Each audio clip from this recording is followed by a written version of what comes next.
Hello and welcome to the second part of our Introduction to Sociology course. Apologies for such a delay on this video, but with Christmas and a few illnesses, I got a bit waylaid. So we'll go straight into it. This module was all about differences in people. So you may remember cages, class, age, gender, ethnicity and sexuality. And we started off this module by looking at the census. The census is a type of survey which links nicely into our course because obviously we need to look at research methods.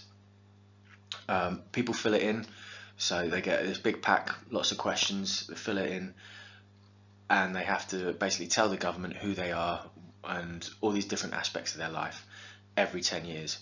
So you can link this to history with something like the Doomsday Book. Obviously, Jesus, when in the birth story, they're going back to Bethlehem to complete a Roman census, so it shows you how old this concept is and how it's not just a British government idea, it goes way back in society, and it's all about measuring population. So the next one is actually due in 2021, and that will give us an updated account of what Britain is like these days, who lives here and what they do here. Here's a quick snapshot of some census questions. You can see they're from different countries, and this is the type of thing that you'll get: a lot of multiple choice, a lot of tick box questions, and then if you don't fit into any of these boxes, you usually get a small open-ended part of the question to answer where you can specify why you don't fit into these categories. So it gives us a lot of numerical data, a lot of easily reliable data. You think about how many questions people answer and the time it takes to process them. There's a reason for that. So you can see a lot of it is to do with ethnicity and identity and who you are, because that's the main aim of the census. As well as primary and secondary socialization, you have primary groups and secondary groups. And as you can see, the similarities and differences between those terms are pretty obvious. So the primary groups in our life play an important role in our society. They interact face to face with us, long-term emotional level. So it's usually family and people who are very close to us serving our emotional needs and functions.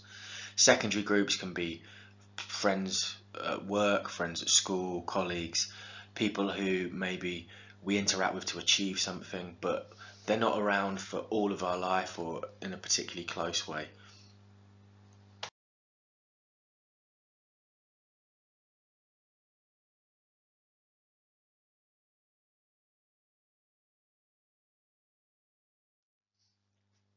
Building on this, you may want to talk about in and out groups. So an in group is a group that someone feels they're particularly belonging to and strongly identifies with. Now, an obvious example of this might be a subculture. So you may think of subcultures such as punks, where they have a certain dress, a certain music, a certain language, a certain way of being and identifying themselves. It's really clear and obvious and only involved within that group.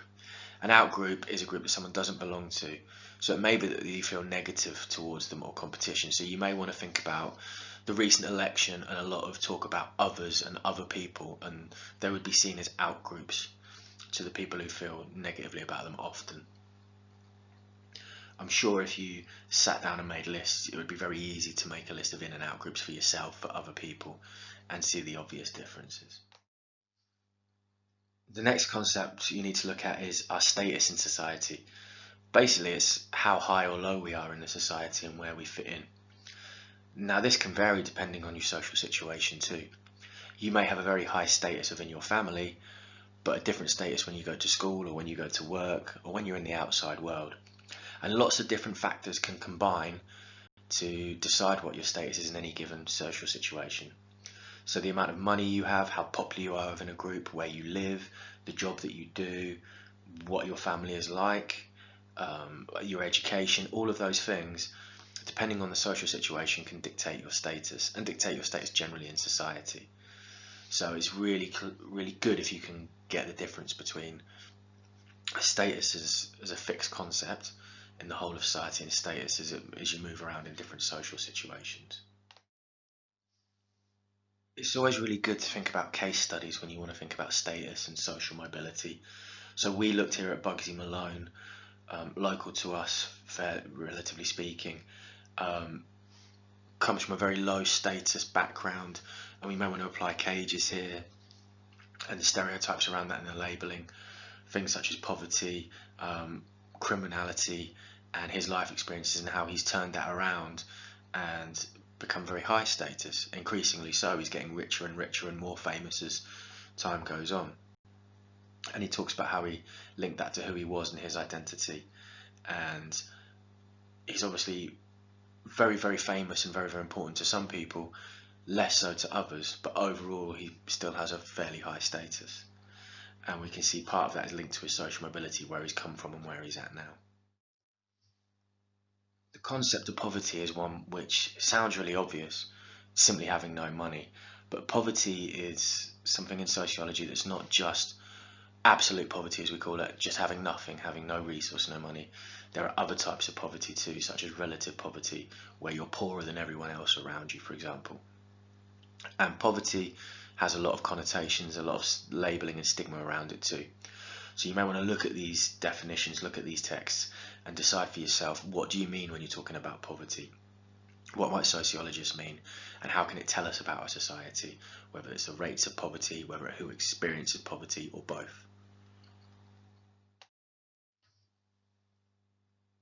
Poverty is an issue which obviously has different implications around the globe. So moving on to globalization, we can see how wealth and poverty link here. Globalization means that we get technology that allows us to communicate with the whole world very quickly. We get international news, so we're more aware of what's going on. Think about the coverage of Australia right now and how we know about that, as well as say something what's going on in Iran and America. And social networking allows us to see things and stay in touch with friends and family and experience the world in a whole different way. So globalization for a lot of people, particularly your generation, is seen as incredibly positive. On the other hand, globalization is criticised particularly by Marxists because of the amount of money that's generated and the inequalities that's generated because of that. It's very expensive and it can cause a lot of social conflict. And also things like culture, the native culture of a country can be altered or changed or even eradicated because of influences coming from elsewhere. Usually this is seen as America, American companies, American TV, American culture, etc. And that then leads to questions about identity and who we are in an age of globalization. Now, fittingly, we've just had an election, so the question of who has power in our society has been in sharp focus recently. You may want to think about the role of the royal family and how that's changed in British history, from absolute monarchy to the removal of Charles I and the brief republic back to what we now have of a constitutional monarchy, and the Queen's role in Parliament and law making compared to the rest of the government. Then you may want to think about other groups, gender, ethnicity, sexuality, etc., and how some people are more marginalised than others, and how that might link not just to money they have, but status and jobs and all the other issues that we've covered so far. We've mentioned cages, we've mentioned identity a lot, and one thing we need to talk about is how this expresses itself in gender roles and stereotypes. So the idea that something is feminine or masculine, certain things are for girls, certain things are for boys, and what that means. And this is negotiated, this changes over time. So the colours pink and blue used to be the old way around essentially. At some point they were flipped around in popular culture, they were flipped around, and pink became a girl's colour and blue became a boy's colour. And there's numerous examples of this and what used to be for men now becoming for women and vice versa. Makeup originally in Europe was worn by men, for example. So some history records it as. The point being really is that these are socially constructed ideas and they tell us a lot about how our society sees itself and sees people in it.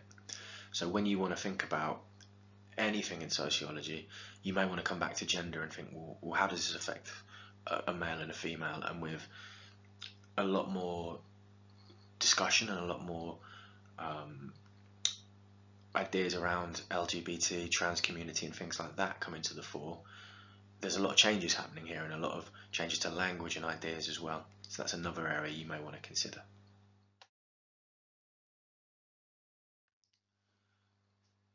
Another Finally, we may want to look at things like institutional racism and social class, and how poverty disproportionately affects people of ethnic minorities in Britain and what that means. So we may want to look at how society is structured, outcomes in education, access to jobs, access to welfare, and similar to the gender pay gap, rather than looking at this and labelling people, it's about how society is structured and what that means and what outcomes. So again, we're looking at life chances here and why people may be targeted or not. So a good example is the stop and search policy, where police would stop and search people because they were allowed to, just on the suspicion that they might have a weapon or drugs or something like that. And disproportionately they were stopping young black males, particularly in urban areas, and this was shown to be inherently racist and inaccurate and ineffective, and the police themselves have stopped doing it and said that it doesn't work. So it's something that's often called for again, but there are all these different ideas around institutional racism in different areas and in society as a whole. So you may want to look at how that affects life chances and things like racism and stereotyping, and how we can link it to all the other issues. As the final thing we'll cover in this module. If you have any questions, leave them below. Obviously there's a lot of difficult issues here to some degree, and you may want to stop, pause, revisit different parts of this video and make your own mind up essentially from the facts, and see what you think. Thank you again for listening. I hope it's been useful.